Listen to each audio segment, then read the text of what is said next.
Assalamualaikum warahmatullahi wabarakatuh. Alhamdulillahirabbil alamin wa bihi nasta'in wa umurid dunya waddin. Shalatu wassalamu ala asrofil anbiya'i wal mursalin wa sayyidina Muhammadin wa ala alihi washabihi ajma'in, amma ba'd. Kami dari kelompok 4 akan menjelaskan tentang huruf. Sebelumnya kami berterima kasih kepada Bapak dosen dan juga teman-teman. Semoga penjelasan kami ini bisa memberikan manfaat kepada teman-teman dan juga yang lainnya. Pertama, huruf. PowerPoint ini disusun oleh saya sendiri, Wahid Ihsanuddin, dan juga Mas Ainur Rafiq.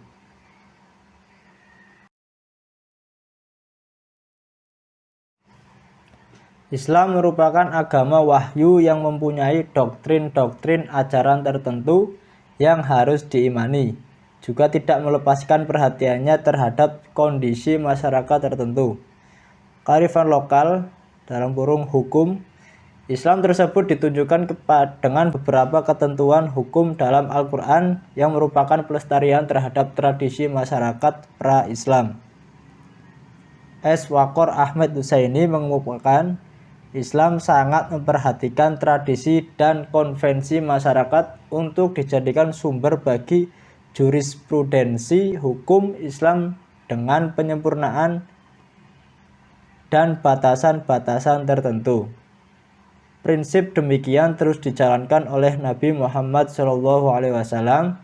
Kebijakan-kebijakan beliau yang berkaitan dengan hukum yang tertuang dalam sunnahnya banyak mencerminkan kearifan beliau terhadap tradisi-tradisi para sahabat atau masyarakat. Pembahasan yang pertama, A. Pengertian huruf. Huruf menurut bahasa berarti mengetahui, kemudian dipakai dalam arti sesuatu yang diketahui, dikenal, dianggap baik, diterima oleh pikiran yang sehat. Pengertian huruf menurut ahli fikih ialah sesuatu yang telah saling dikenal oleh manusia dan mereka menjadikannya sebagai tradisi baik berupa perkataan, perbuatan, ataupun sifat meninggalkan sesuatu.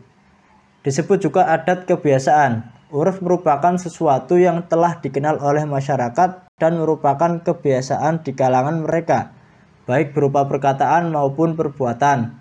Oleh sebagian ulama ushul fiqh, huruf disebut adat atau adat kebiasaan. Lanjut, slide B. Dasar hukum huruf. Para ulama memandang huruf sebagai salah satu dalil untuk mengistinbatkan hukum Islam. Hal ini dapat dilihat dari beberapa ucapan ulama. Ada juga sebagian ulama yang memperkuat kehujahan huruf dengan dalil Al-Quran dan juga hadis. Adapun dalil Al-Quran yang mana para ulama ahli fikih mengemukakan ayat 199 dari surah Al-A'raf sebagaimana dalilnya, yang artinya, jadilah engkau pemaaf dan suruhlah orang mengerjakan yang ma'ruf dan berpalinglah daripada orang-orang yang bodoh. Quran surat Al-A'raf ayat 199. Adapun dalil yang lain baik itu hadis itu terdapat pada makalah, teman-teman bisa dibaca sendiri pada makalah kami. Baik, di samping dalil-dalil tersebut, para ulama menggunakan huruf sebagai dalil mengemukakan beberapa argumen kehujahan. Yang pertama, kita mendapati Allah dan meresipir huruf-huruf orang Arab yang dipandang baik. Yang kedua, huruf pada dasarnya disandarkan pada salah satu dalil-dalil syara' yang mu'tabaroh. Yang ketiga, para ulama dari masa ke masa telah menggunakan ijma' sebagai dalil atau hujah hukum Islam. Hal ini menunjukkan bahwa para ulama mengakuinya sebagai dalil. Selanjutnya, C. Syarat-syarat huruf. Syarat-syarat huruf di sini dibagi menjadi 4 atau terdapat 4 syarat. Yang pertama, huruf tersebut harus benar-benar merupakan kebiasaan masyarakat. Yang kedua, huruf tersebut masih tetap berlaku pada saat hukum yang didasarkan pada huruf tersebut ditetapkan. Jika huruf telah berubah, maka hukum tidak dapat dibangun atas atau di atas huruf tersebut. Yang ketiga, tidak terjadi kesepakatan untuk tidak memberlakukan huruf oleh pihak-pihak yang terlibat di dalamnya. Yang keempat, huruf tidak bertentangan dengan nas, sehingga menyebabkan hukum yang dikandung nas tersebut tidak bisa diterapkan. Yang D, kedudukan huruf.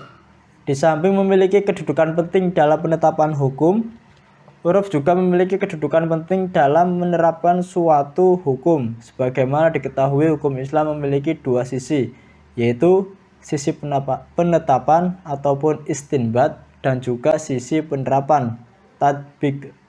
Keduanya bisa berjalan paralel, bisa juga tidak. Artinya suatu produk hukum ada kalanya dapat diterapkan secara langsung tanpa mempertimbangkan kemaslahatan fokus di mana hukum tersebut diterapkan, dan ada kalanya tidak dapat diterapkan karena tidak sesuai dengan kemaslahatan masyarakat di tempat di mana hukum Islam tersebut akan diterapkan.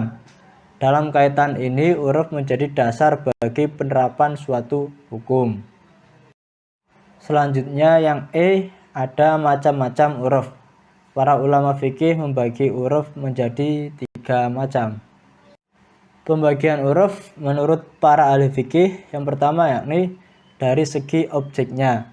Huruf dibagi kepada al-huruf al-lafzi, yakni kebiasaan yang menyangkut ungkapan, dan juga huruf al-amali, kebiasaan yang berbentuk perbuatan.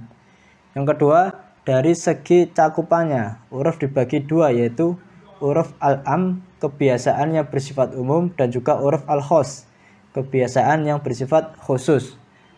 Dan yang ketiga, dari segi keabsahannya, dari pandangan syarak, yakni huruf dibagi menjadi dua, yaitu al-huruf al-sahih, kebiasaan yang dianggap sah, dan juga al-huruf al-fasid, kebiasaan yang dianggap rusak.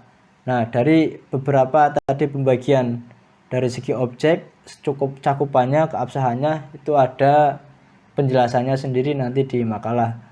Teman-teman bisa dibaca sendiri.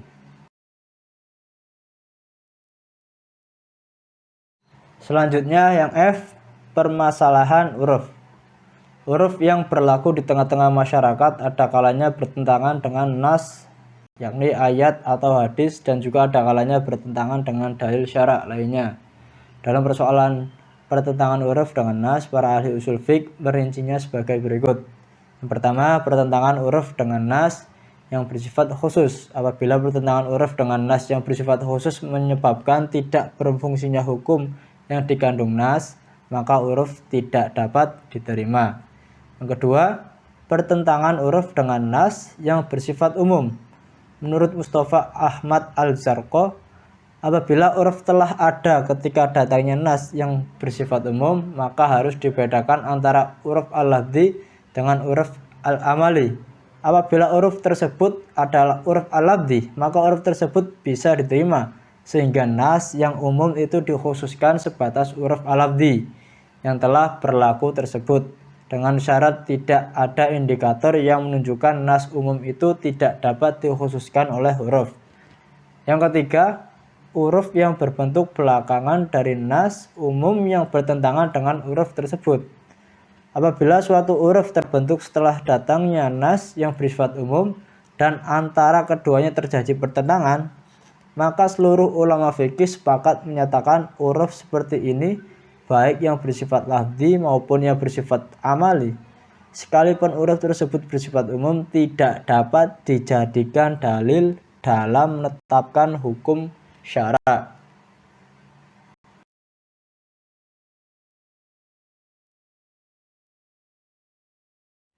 Baik, kesimpulannya adalah huruf salah satu metode usul fiqh untuk mengistinbatkan hukum dan merupakan suatu yang telah saling dikenal oleh manusia, yang mana mereka menjadikannya sebagai tradisi baik berupa perkataan, perbuatan, ataupun sikap meninggalkan sesuatu.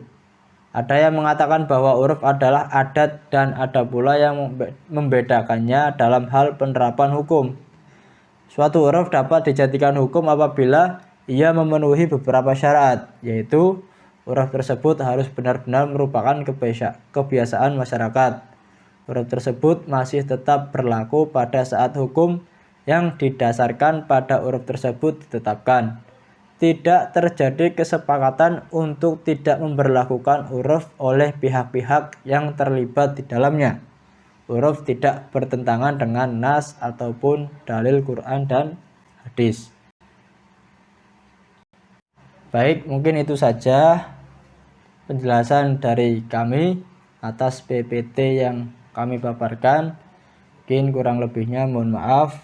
Sekian dan terima kasih. Assalamualaikum warahmatullahi wabarakatuh.